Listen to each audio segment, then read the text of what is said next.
नमस्कार. ठरलं तर मग या मालिकेच्या येणाऱ्या भागामध्ये जबरदस्त असा ट्विस्ट येणार आहे. तर इथे अर्जुनला आता 9 वाजल्यापासून ते 3 वाजेपर्यंतचा वेळ कोर्टाने दिलेला असतो. त्यामुळे अर्जुन, सायली आणि चैतन्य तिघंजणं आता वात्सल्य आश्रमामध्ये आलेले असतात. तिथे आल्यानंतर आता पोलिसांची टीमसुद्धा त्यांच्याबरोबर असते. पण ते सगळेजण बाहेर थांबलेले असतात आणि चैतन्य, अर्जुन आणि सायली तिघंजणं आता वात्सल्य आश्रमामध्ये प्रवेश करतात आणि तिथे त्यांच्या हाताला काही तिथे पुरावे मिळत आहेत का ते तिघंजणं आता शोधणार असतात. तेव्हा इथे हवालदार येतात, एक बॉक्स घेऊन आलेले असतात. त्या बॉक्समध्ये आता जे काही एव्हिडन्स मिळतील ते बॉक्समध्ये जमा करायचे असतात. त्यामुळे अर्जुन म्हणतो की जी काही बारीकसारी गोष्ट मिळेल, जी आपल्याला वाटेल की ही महत्त्वाची आहे, ती या बॉक्समध्ये टाकायची आहे. तेव्हा इथे अर्जुनने बरोबर येताना हातातले ग्लोव्हसुद्धा आणलेले असतात.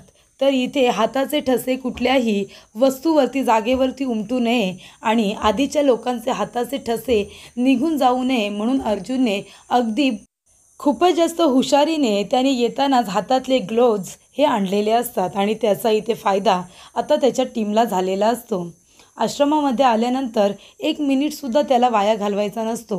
अर्जुन म्हणतो की आपण आश्रमातला कोपरा आणि कोपरा आता पिंजून काढायचा आहे. एक वस्तूसुद्धा, एक जागासुद्धा सोडायची नाही की तिच्याकडे आपण दुर्लक्ष करायचं.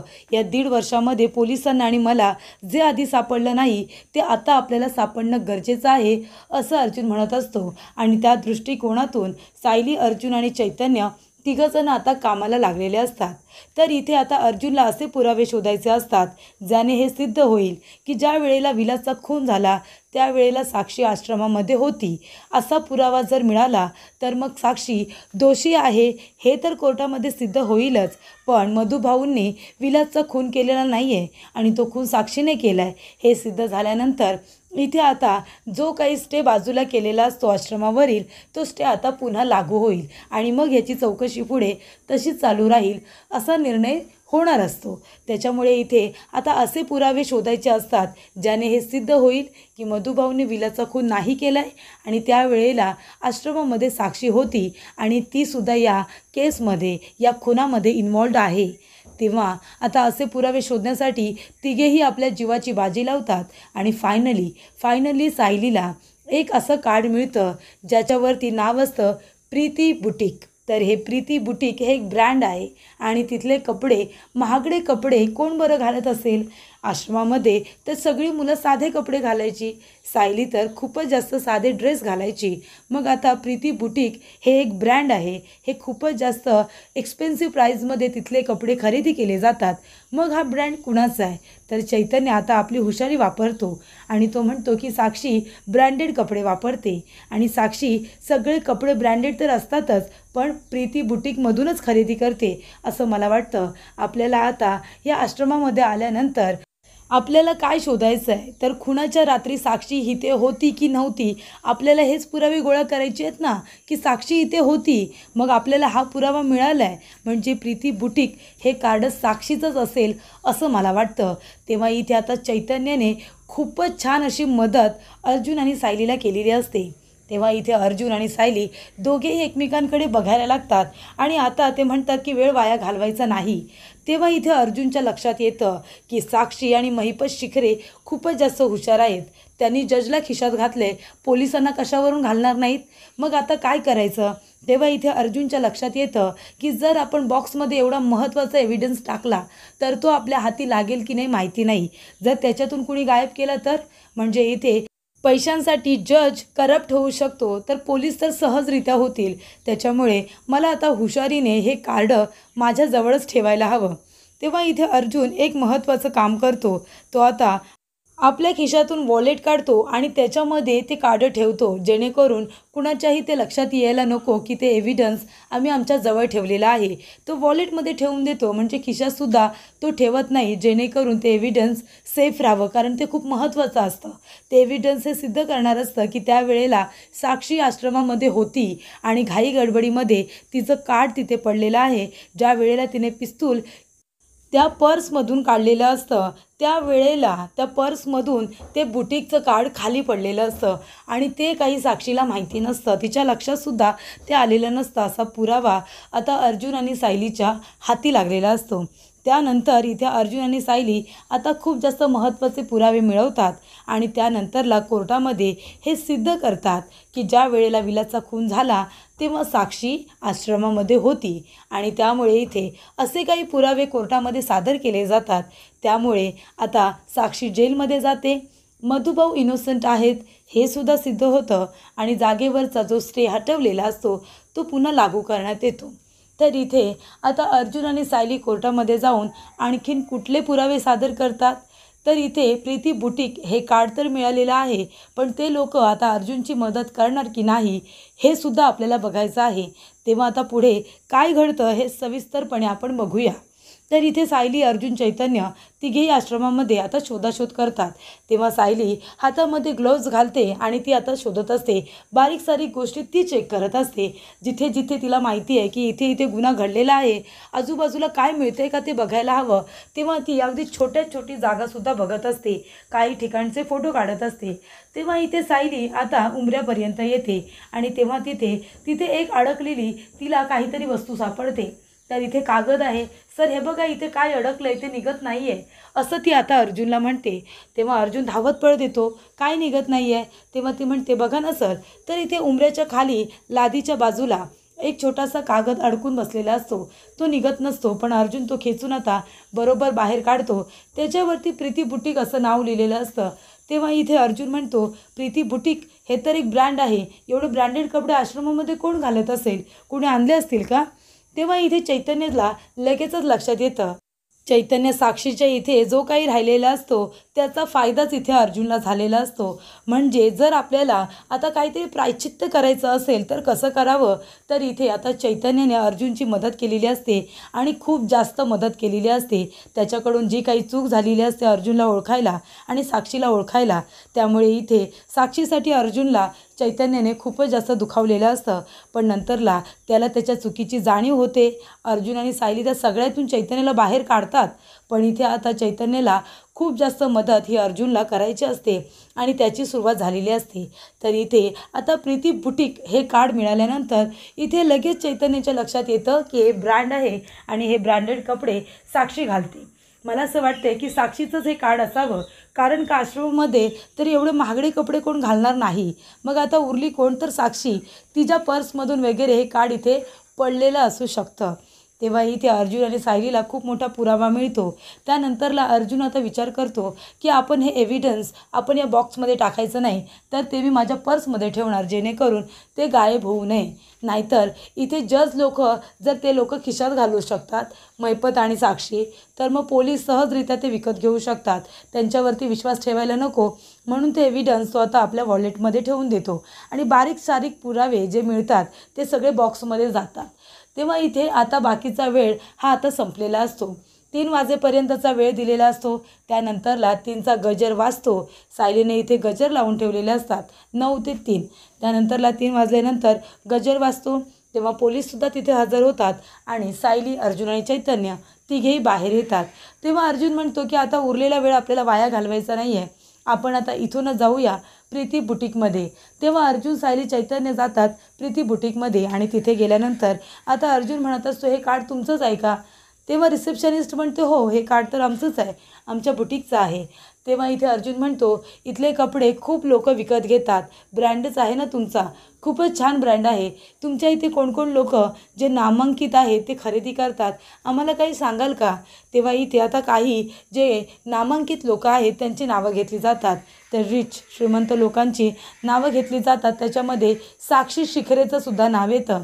तेव्हा इथे आता चैतन्य आपल्या मोबाईलमध्ये जो साक्षीचा फोटो असतो तो सुद्धा दाखवतात आणि म्हणतात की ही मुलगीसुद्धा इथूनच कपडे घेते, हां, तुमचे कपडे खूपच जास्त भारी असतात, ब्रँडेड असतात असं चैतन्य म्हणतो।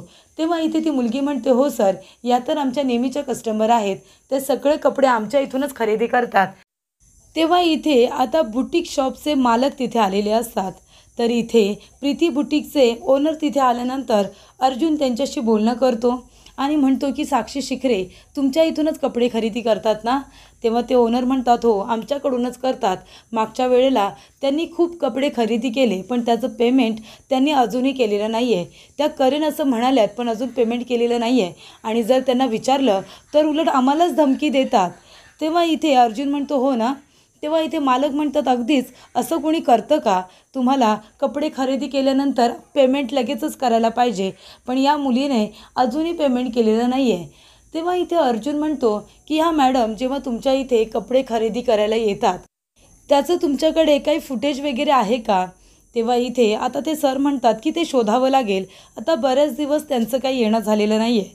तेव्हा अर्जुन म्हणतो, तुम्ही आमची थोडी मदत कराल का? खूप जास्त तुमची आम्हाला हेल्प होईल प्लीज. त्यामुळे तुम्हाला लाभलं तर पुण्यच लाभेल. तेव्हा इथे ओनर म्हणतात, काय मदत करायची आहे तुम्हाला?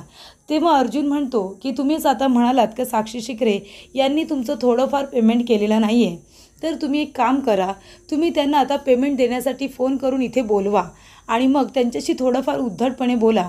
मग ते जे जे काही बोलतील ना ते सगळं या CCTV कॅमेऱ्यामध्ये कैद होईल आणि प्लीज ते फुटेज तुम्ही आम्हाला द्या. तुम्ही त्यांना सांगू नका हे काम आम्ही तुम्हाला करायला सांगितलं आहे. तेव्हा ओनर म्हणतात, ठीक आहे, तुम्हाला जर एवढीच गरज असेल तर मी नक्कीच तुमची मदत करेन. तेव्हा इथे आता ठरल्याप्रमाणे बुटीकचे ओनर इथे साक्षीला फोन करतात आणि म्हणतात की तुम्हाला आमचं पेमेंट करायचं आहे, तुम्ही कधी करताय? उद्याच्या उद्या या आणि पेमेंट करून जा. साक्षीला खूप जास्त राग येतो. ती दुसऱ्याच दिवशी जाते आणि म्हणते की हे काय झालं आहे तुमचं? तर इथे प्रीती बुटीक म्हणजे ती बाई आणि तिचे मिस्टर हे दोघंजणं ते बुटीक चालवत असतात. तेव्हा तिथे गेल्यानंतर साक्षी खूपच जास्त धिंगाणा घालते. ती म्हणते, मी काय कुठे पळून चालली आहे का?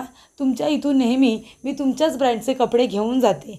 जर एखाद वेळेला पेमेंट करायला उशीर झाला तर लगेच तुम्ही आम्हाला फोन करून पेमेंट करण्यासाठी इथे बोलवाल का? मी नेहमी इतक्या वर्ष तुमच्या इथून एवढे कपडे खरेदी केलेत, माझ्यामुळे तुमचा किती फायदा झाला हे तुम्ही विसरलात का? हे पैसे आता तुमच्या मी तोंडावरती मारते, असं इथे साक्षी म्हणते. आणि मग तिथून गेल्यानंतर तो तिने जो काही तमाशा केलेला असतो आणि तिने कबूल केलेलं असतं की ती प्रीती बुटीकचेच कपडे वापरते, हे सगळं आता CCTV कॅमेऱ्यामध्ये रेकॉर्ड झालेलं असतं. तेव्हा इथे साक्षी आणि ते ओनर आता एकमेकांशी भांडणं करतात. ओनरनी तर नाटक केलेलं असतं, कारण अर्जुननेच त्यांना ते करायला सांगितलेलं असतं, जेणेकरून साक्षीच्या तोंडून जास्तीत जास्त खरं त्याच्यामध्ये बाहेर यायला हवे म्हणून.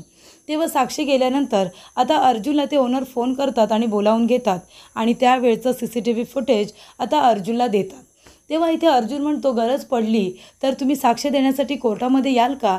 तेव्हा इथे ओनर म्हणतात, हो मी जरूर येईन, कारण इथे सायलीचा भोलेपणा आणि इथे अर्जुनचं बोलणं या लोकांना ते सगळं आता खरं वाटलेलं असतं आणि जर आपली कुणाला तरी मदत होते तर नक्कीच केली पाहिजे असं त्यांना वाटतं. तेव्हा इथे आता कोर्टामध्ये दुसऱ्या दिवशी सगळेजण हजर होतात. जे काही एव्हिडन्स मिळाले ते आता सादर करायची वेळ आलेली असते. तेव्हा बॉक्स तर समोर ठेवलेला असतो. त्यानंतर इथे अर्जुनला आता ओपनिंग स्टेटमेंट द्यायला सांगतात. तेव्हा अर्जुन म्हणतो की मला सगळ्यात आधी इथे आता साक्षी शिकरे हिला विटनेस बॉक्समध्ये बोलवायचं आहे. आणि अर्जुन साक्षीला विचारत असतो की आता खरं खरं उत्तर द्यायचं. तुला सारखं विचारण्यात आलं आहे, पण तू म्हणतेस की त्या वेळेला ज्या वेळेला विलासचा खून झाला तेव्हा तू आश्रमामध्ये नव्हतीस, मग तू कुठे होतीस? तर हे सुद्धा तुला आठवत नाही आहे. मग त्या वेळेला तू कुठे होतीस हे आता सिद्ध होणार आहे. त्याआधी तूच खरं खरं सांग, जेव्हा विलासचा खून झाला त्यावेळेला तू कुठे होतीस साक्षी शिकरे?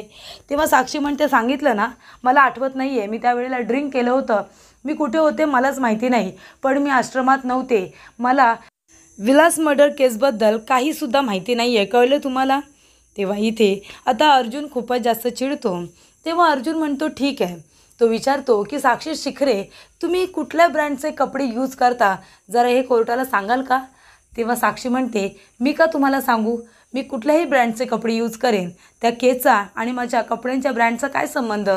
तेव्हा इथे अर्जुन म्हणतो, संबंध आहे, म्हणूनच तुम्हाला विचारतोय की तुम्ही सांगा तुम्ही कुठल्या ब्रँडचे कपडे यूज करता. तेव्हा इथे साक्षी म्हणते की मी कधी कधी मला जिथे आवडतात तिथून कपडे खरेदी करते. तेव्हा अर्जुन म्हणतो, काल तुम्ही कुठे गेला होतात पेमेंट करायला? तेव्हा इथे साक्षी आता मुद्दामून प्रीती बुटीकचं नाव घेत नसते. तेव्हा इथे अर्जुन आता प्रीती बुटीकचं कार्ड जे असतं ते आता कोर्टामध्ये सादर करतो आणि म्हणतो की मेलॉर्ड, साक्षी शिकरे प्रीती बुटीकचं कार्ड हे यूज करत असते आणि हे साक्षी शिकरेचं आहे, कारण ते आम्हाला आश्रमात मिळाले. साक्षी शिकरे कालसुद्धा प्रीती बुटीकमध्ये गेली होती उरलेलं पेमेंट करायला, बरोबर ना साक्षी शिकरे? तुम्हीच या ब्रँडचे कपडे खरेदी करता ना? तेव्हा इथे अर्जुन आता जी व्हिडिओ क्लिप मिळालेली असते, म्हणजे जे CCTV फुटेज मिळालेलं असतं ते सुद्धा आता कोर्टामध्ये सादर करतो आणि म्हणतो, तुम्हीच बघा तुमच्या डोळ्यांनी तेव्हा इथे बुटीकमध्ये जे काही बोलणं झालेलं असतं ते सगळं आता कोर्टामध्ये सगळेजण बघतात, ऐकतात. त्यानंतरला त्या बुटीकचे ओनरसुद्धा तिथे दोघेही आलेले असतात. ते सुद्धा साक्ष देतात की साक्षी शिकरे तिथे कपडे खरेदी करायला येते आणि खूप सारे कपडे खरेदी करते. त्यामुळे हे कार्ड त्यांचंच आहे, कारण आम्ही आमच्या नेहमीच्या कस्टमरला हे कार्ड देऊन ठेवतो, जेणेकरून ते आमच्या इथे आल्यानंतर आमच्या लक्षात येतं की हे आमचे नेहमीचे कस्टमर आहेत. मग आम्ही त्यांना थोडंफार डिस्काउंटसुद्धा देतो. तेव्हा ते कार्ड त्यांच्याकडे आहे. तर इथे साक्षीचं कार्ड असल्यामुळे हे सिद्ध झालेलं असतं की ज्या वेळेला विलाचा खून झाला त्या वेळेला साक्षी शिखरे ही आश्रमातच होती, कारण त्या कार्डवरती त्या दिवसाची तारीखसुद्धा होती. तेव्हा इथे आता साक्षी पूर्णपणे फसलेली असते, कारण इथे त्या बुटीकचे ओनरसुद्धा तिथे आलेले असतात आणि ते कार्ड साक्षी शिखरेचं आहे हे सिद्ध झालेलं असतं, कारण ती त्या बुटीकचे कपडे यूज करते. त्यामुळे इथे आता कोर्टामध्ये हे पुरावे सादर झाल्यानंतर आता साक्षी शिकरे ही गुन्हेगार आहे हे सिद्ध झालेलं असतं आणि मधुभाऊ इनोसंट आहेत हे सुद्धा सिद्ध होतं आणि इथे साक्षी आता जेलमध्ये गेलेली असते.